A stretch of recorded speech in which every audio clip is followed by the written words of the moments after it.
ইসরায়েলের সঙ্গে পুনরায় যুদ্ধের ঘোষণা দিয়েছে লেবাননের প্রধানমন্ত্রী নোয়াফ সালাম। যুদ্ধবিরতির পর নতুন করে যুদ্ধ শুরু হওয়ার সম্ভাবনা সম্পর্কে সতর্ক করে একটি বিবৃতি প্রকাশ করেছেন তিনি। এই বিবৃতিতে বলা হয়েছে, যুদ্ধ এবং শান্তির বিষয়ে লেবানন যে সিদ্ধান্ত নেয় তা দেখানোর জন্য সব নিরাপত্তা ও সামরিক ব্যবস্থা গ্রহণ করতে হবে। তিনি বলেন, হামলার ফলে একটি নতুন যুদ্ধের দিকে ধাবিত হওয়ার ঝুঁকি রয়েছে, যা লেবানন এবং লেবাননের জনগণের জন্য দুর্দশা ডেকে আনতে পারে।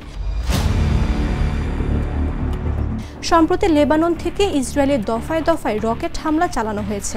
ইসরায়েলি সেনাবাহিনী বলছে, তারা লেবানন থেকে উত্তর ইসরায়েলের সীমান্তে নিক্ষেপ করা 3টি রকেট প্রতিহত করেছে।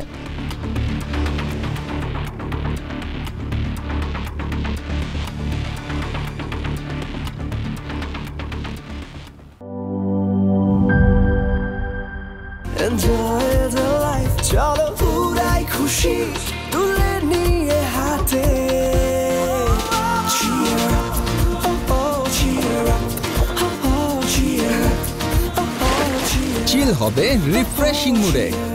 চিয়ার আপ, চলো উড়াই খুশি।